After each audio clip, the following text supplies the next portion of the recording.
यह तीनों एका जय शिव ओंकार। एक शिवलिंग में ब्रह्मा विष्णु महेश निराकार धरती से प्रकट हुए हैं। इसलिए अखंड दीप यह जो जल रहा प्राचीन समय से, एक ही दीपक में तीन बातियां लगातार जल रही है, ब्रह्मा विष्णु महेश। इस पहाड़ी के ऊपर 7 किलोमीटर का परिक्रमा मार्ग है, वो भी ओम आकृति में है।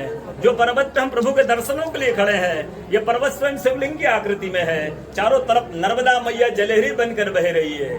पूरे 12 ज्योतिर्लिंगों में शयन आरती होती है, लेकिन बाबा का विश्राम ओंकारेश्वर ज्योतिर्लिंग में है, तो उनके शयन के लिए झूला पलना चौपड़ पासे बिछाए जाते हैं। बाबा यहाँ विश्राम करके 3 बजे रात उठ करके महाकालेश्वर जाएंगे, वहाँ स्नान करेंगे। इसलिए वहाँ का भस्म आरती प्रसिद्ध है, यहाँ का शयन आरती प्रसिद्ध है। शिव पुराण में भी कथा आती है, महिलाएं 16 सोमवार व्रत करती है, उसमें भी कथा आती है। क्या कथा आती है? प्रतिदिन भोलेनाथ आते हैं, माँ के साथ विश्राम करके सुबह ब्रह्म मुहूर्त मुड़कर चले जाते हैं। एक दिन जब भोले बाबा माँ के साथ पधारते तो माँ पुजारी से पूछती, पुजारी हमें विश्राम के लिए जा रहे हैं, चौपड़ पासे में किनकी जीत होगी? पुजारी बोलते हैं कि आज ही भोले बाबा जीतेंगे। ऐसा बोलकर पुजारी घर चले जाते हैं। भोले बाबा माँ विश्राम के लिए चले जाते हैं। सुबह ब्रह्म मुहूर्त में जैसे ही भोले बाबा माँ बाहर निकलते हैं, पुजारी द्वार पर रहते हैं। तो माँ पुजारी से पूछती, पुजारी कल मैंने आपसे पूछा था, हमें विश्राम के लिए जा रहे चौपड़ पासे में किनकी जीत होगी? आपने कहा भोले बाबा जीतेंगे। भोले बाबा नहीं, मैं जीती हूँ। माँ ऐसा बोल करके उनको श्राप देके चली जाती है। उनके तुरंत पश्चात अप्सराएं शिवलिंग पे जल चढ़ाने आती हैं। तो अप्सराएं पुजारी से पूछती, पुजारी अस्वस्थ क्यों हो गए, आप तो ठीक थे। फिर पुजारी बताते हैं, प्रतिदिन भोले बाबा माँ के साथ विश्राम करके चले जाते थे।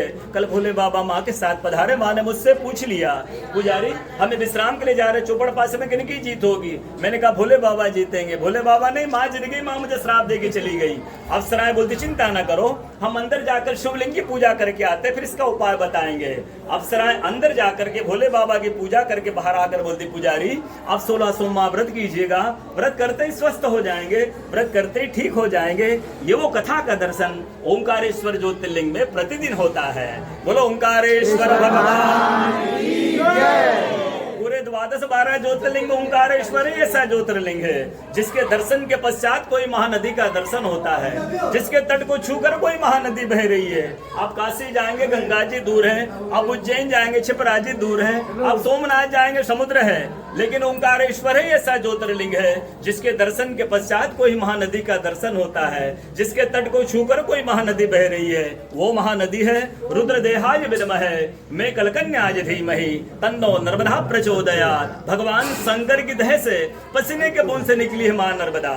भारतवर्ष में जितनी नदियां हैं सब उत्तर दक्षिण, दक्षिण उत्तर की ओर बहती है, लेकिन मां नर्मदा उदय से अस्त की ओर बहती है, पूरब से पश्चिम की ओर बहती है। सब नदियों में नर्मदा ही नदी ऐसी नदी है जिसके जितने कंकर हैं सब शंकर हैं। नर्मदा पुराण में ये भी कहा गया है कि नर्मदा जल के स्पर्श होने से जो शिवलिंग निकलते हैं उनको डायरेक्ट पूजा कीजिए, उनको प्रतिष्ठा की आवश्यकता नहीं है। नर्मदा जल स्पर्श होने से वो स्वयं प्रतिष्ठित हो जाते हैं। अयोध्या में जब राम लला जी की स्थापना की गई थी, जब 2.5 फीट का नर्मदा का शिवलिंग ओंकारेश्वर से ले जाकर अयोध्या में राम लला जी के साथ स्थापित किया गया है। पुराणों में कहा गया है, रेवा तटे तपम कुरियात मोक्षदायिनी गंगा। कलयुग में आपको तप करना है तो नर्मदा तट पे जाइए, कलयुग में आपको मोक्ष चाहिए तो गंगा तट पे जाइए। रेवा तटे तपम कुरियात मोक्षदायिनी गंगा। एक तपस्वी संत का नर्मदा किनारे तपस्वी संत का हजारों वर्ष से माँ नर्मदा का तप किया, उनका अनुभव बताता हूँ जो वर्षों से माँ का तप किया। वो देखते सुबह 3 से 4 बजे ब्रह्म मुहूर्त में एक कोई माई आती है और नर्मदा स्नान करके लौट जाती है। संतों की जिज्ञासा हुई, मैं माई को वर्षों से देख रहा हूँ, माँ कौन है, कल मैं माई से परिचय लूंगा।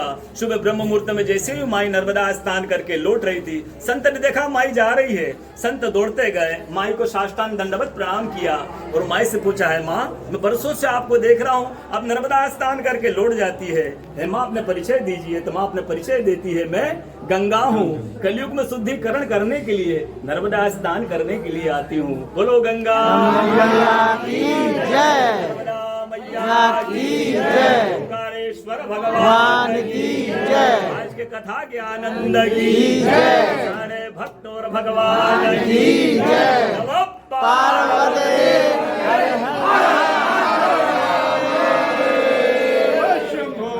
शुभकामनाएं, प्रथम शुभकामना, प्रथम आशीर्वाद, आप सब स्वस्थ रहे, भोले बाबा का दूसरा आशीर्वाद आप सब व्यस्त रहे और भोले बाबा का तीसरा आशीर्वाद आप सब मस्त रहे। एक बार फिर से दर्शन करो।